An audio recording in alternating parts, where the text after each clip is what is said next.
Okay, so the Fourier transformation equation is going to look like this, and we also got to know how the spectrum will look like when you take a single tone signal, modulating signal.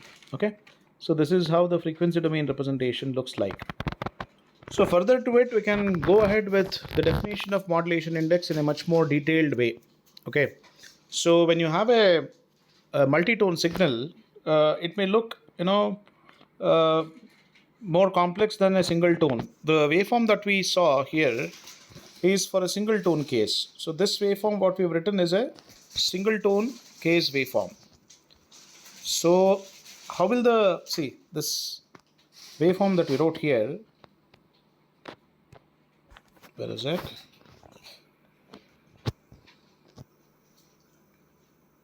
Yeah.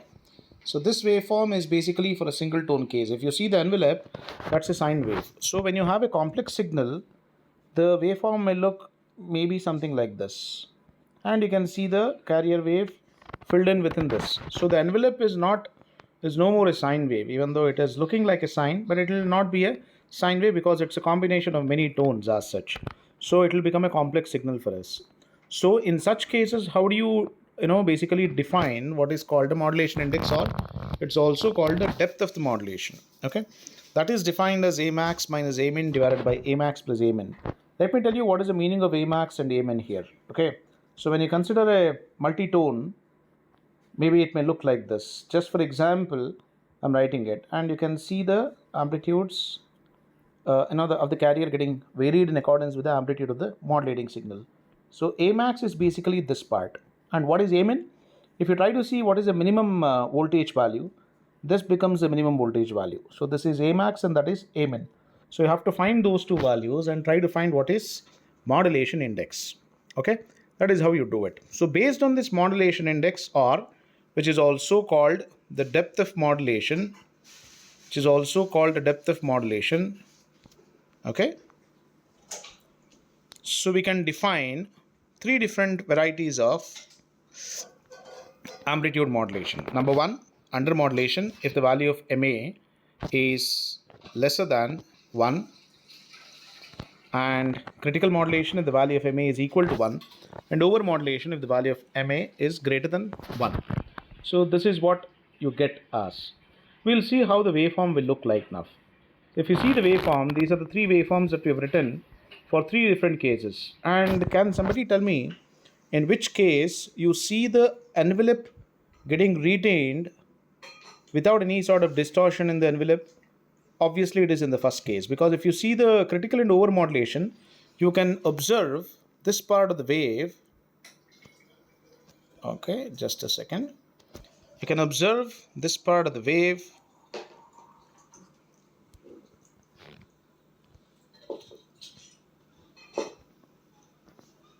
Yeah, this part of the wave is all kind of distorted. But in case of under modulation, the wave shape is retained as it is. So that is when we say that under modulation is always good for the reproduction of the signal back at the receiver side. So we always perform under modulation. That's the meaning of this. So moving on to the next one. What are the two different methods of generation of AM? So we have gotten to know what is the definition of amplitude modulation, and how the waveform will look like, what is the time domain, what is the frequency domain representation, and we also understood the definition of modulation index and how is it going to affect the different varieties of AM, like under, critical, and over modulation. So that MA value will affect the type of modulation, AM modulation we do. So after this, we have to understand how we can generate it practically. So there are two, methods of generation. One is called a square law modulator. Other one is called a switching modulator. In both these cases, we use basically a non-linear device, which will be a kind of diode. Okay.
So, so this is the basically the the circuit diagram of a non-linear device and the bandpass filter connection, which is basically a square law modulator.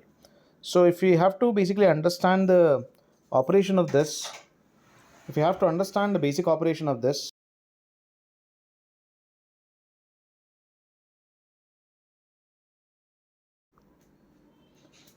we'll have to write few equations of a non-linear device.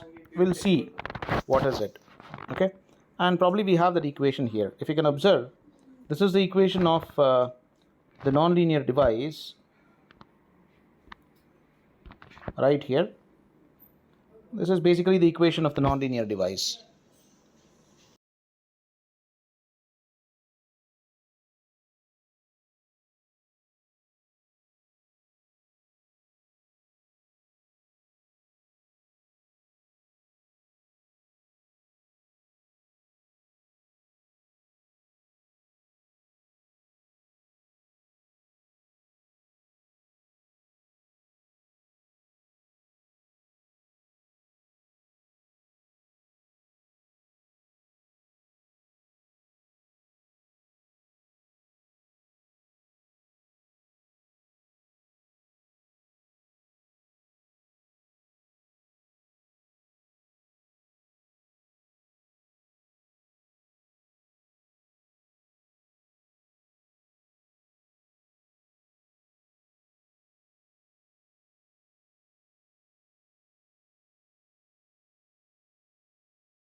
So this is the equation that we have got for the nonlinear device.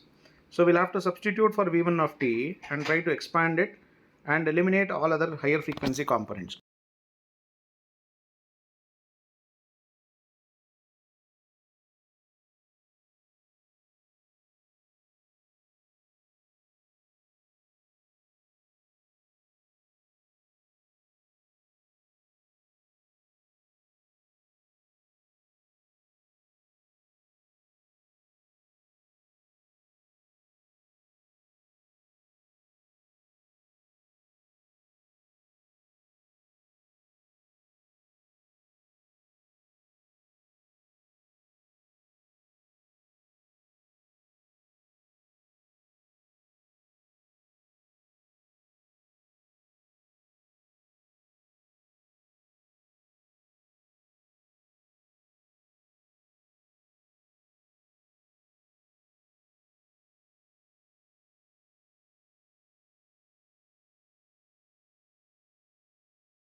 So this further, if you try to write it, what you will get is an equation like this. So this is the output of the bandpass filter, which is equivalent to your amplitude modulation. Okay, in the next video, we'll see switching modulator.